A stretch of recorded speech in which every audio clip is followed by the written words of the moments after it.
आप मानते हैं कि हिंदुस्तान की राजनीति की कड़वी हकीकत जाति और दिनों दिन बढ़ती चली जा रही है, चाहे भले हमारा विकास कितना हो। हाँ जी, यही जो है ना कि जाति जो कॉन्शियसनेस है इसको ख़त्म किया जाना चाहिए, नहीं तो हमेशा लड़ते रहेंगे आपस में। मतलब 80 करोड़ जो हिंदू हैं अभी तक उन्होंने अपनी जान दी है जब से हमले शुरू हुए हैं बाहर से। यानी 80 करोड़ वो क्षत्रिय थे जो मतलब 14-14 साल की उम्र के थे लोग, और वो लड़ने चले जाते थे।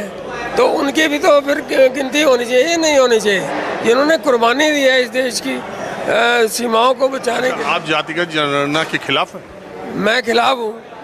राहुल गांधी क्या इसको पता नहीं है इसको क्या बोलना चाहिए क्या नहीं बोलना चाहिए। मतलब ये कोई बात है किसी से जात पूछे, किसी आदमी से किसी कि तेरी जात क्या है, कोई बात है ये? तो अनुराग ठाकुर ने राहुल गांधी से पूछ दिया। गलत किया। मैं किसी से किसी की जात नहीं पूछता, और मेरा विचार है कि मैं सही हूँ। राहुल गांधी जो जातिगत जनगणना की मांग कर रहे हैं वो गलत, वो अपनी पॉलिटिक्स के लिए कर रहे हैं।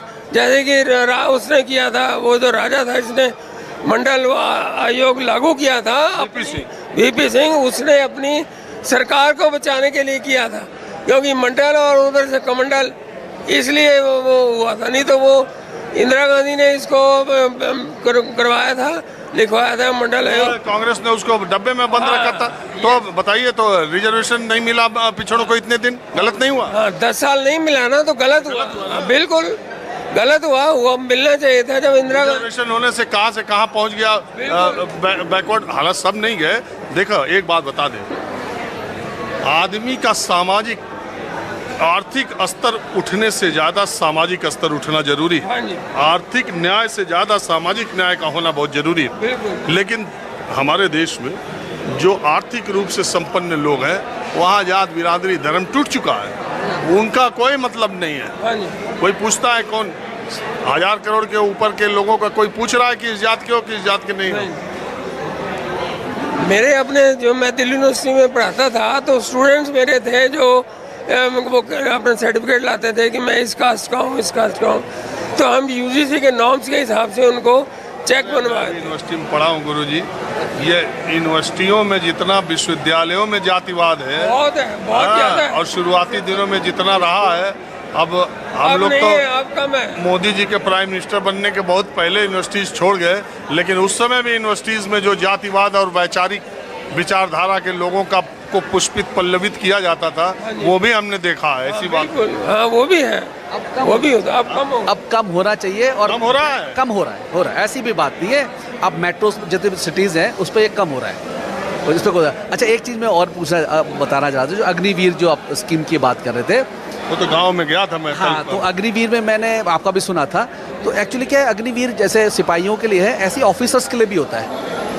जो ऑफिसर होता है ना, उसमें भी वो 4 साल के बाद रिटायर हो जाते हैं। 5 साल के बाद नहीं, वो ऑप्शनल है। हाँ, वो चाहे तो एक्सटेंड कर सकते। नहीं, ऐसा नहीं है। ना, मेरे ख्याल से ऐसा है। अरे मेरे ख्याल से क्या, मैं जानता हूँ। खैर, उसके बावजूद भी वो लोग बहुत सी जगह अच्छे पदों पे हैं, वो जाते हैं। देखिए, ऑफिसर्स ट्रेनिंग एकेडमी में जाते हैं, ओटीए उसको बोलते हैं, उनकी ट्रेनिंग होती है। वो 5 साल के बाद उनको विकल्प रहता है, वो चाहे तो फौज छोड़ सकते हैं, वो चाहे तो फौज में रह सकते हैं। और बहुत सारे लोग रहने के विकल्प को मानते हैं। मेरे कई सारे अधिकारी परिचित हैं, बहुत लोग छोड़ देते हैं। जैसे फौज का अधिकारी 54 साल पे रिटायर होता है, कमीशन्ड ऑफिसर, लेकिन उसे 2 री एम्प्लॉयमेंट मिलता है। यानी अगर आप कर्नल रैंक से ऊपर नहीं गए तो आप 54 साल पे रिटायर हो जाते हैं कर्नल रैंक पे। लेकिन कर्नल रैंक पे या लेफ्टिनेंट कर्नल रैंक पे आप पहुंच जाते हैं तो आपको ऑप्शन मिलता है कि आप 2 री एम्प्लॉयमेंट लेकर 58 साल तक नौकरी कर सकते हैं।